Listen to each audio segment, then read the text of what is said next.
삼국지 최고의 책사 탑5. 삼국지는 수많은 영웅과 장수들이 등장하는 이야기지만 전쟁의 승패를 결정한 것은 항상 칼을 든 장수가 아니라 전략을 짜는 책사들이었다. 수만 명의 군대를 움직이고 나라의 운명을 바꾸는 결정 뒤에는 언제나 한 명의 뛰어난 전략가가 있었다. 오늘은 삼국지 역사 속에서 가장 뛰어난 책사 5명을 살펴보자. 5위, 가후. 가후는 삼국지에서 가장 냉혹하고 현실적인 전략가로 평가받는다. 그는 처음에는 군벌, 동탁 세력에서 활동했고 이후 여러 군주를 거쳐 결국 조조 밑으로 들어갔다. 가후의 가장 유명한 계략은 장안에서 탈출하던 상황에서 나온다. 패배 후 도망치던 장수들에게 그는 단 한마디를 한다. 지금 흩어지면 모두 죽는다. 다시 군대를 모아 반격하라.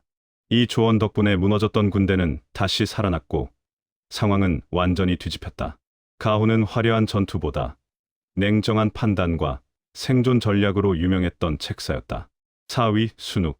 순욱은 조조 진영에서 가장 중요한 정치 전략가였다. 조조가 아직 작은 세력에 불과하던 시절, 순욱은 그에게 천하를 노릴 수 있는 기반을 만들어준 인물이었다. 그는 조조에게 수도 허창으로 천도하여 황제를 보호하고 정통성을 확보하라고 조언했다.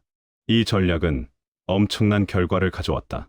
황제를 보호하는 세력이 된 조조는 명분을 얻었고 다른 군벌들과의 싸움에서도 정치적 우위를 차지하게 된다. 순욱은 전장에서 싸우는 장수는 아니었지만 조조 세력의 국가 운영 설계자라고 불릴 만큼 중요한 인물이었다. 3위, 방통.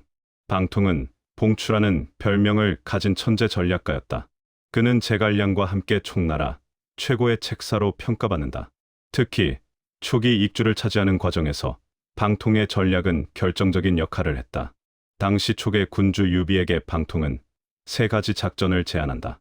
빠르게 공격하는 상책, 기회를 보며 움직이는 중책, 천천히 확장하는 하책이었다. 유비는 결국 중간 전략을 선택했고 그 과정에서 촉은 강력한 기반을 확보하게 된다.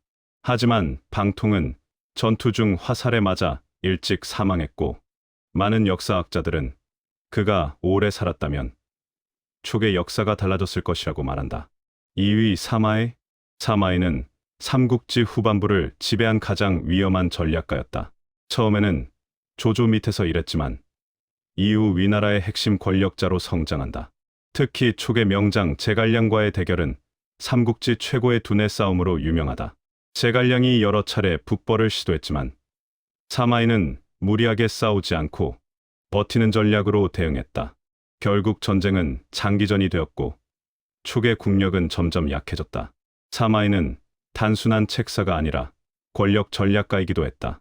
그의 가문은 결국 위나라 권력을 장악했고 훗날 새로운 왕조의 기반이 된다.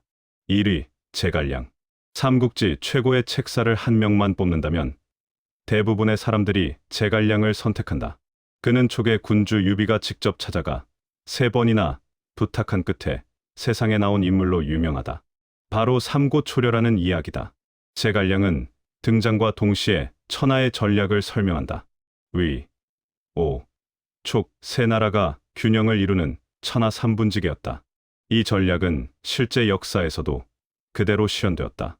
이후 제갈량은 촉의 재상으로서 국가 운영, 군사 전략, 외교까지 모두 담당하며 나라를 이끌었다. 특히 그의 북벌 전쟁은 삼국지 후반의 가장 중요한 사건 중 하나로 평가된다.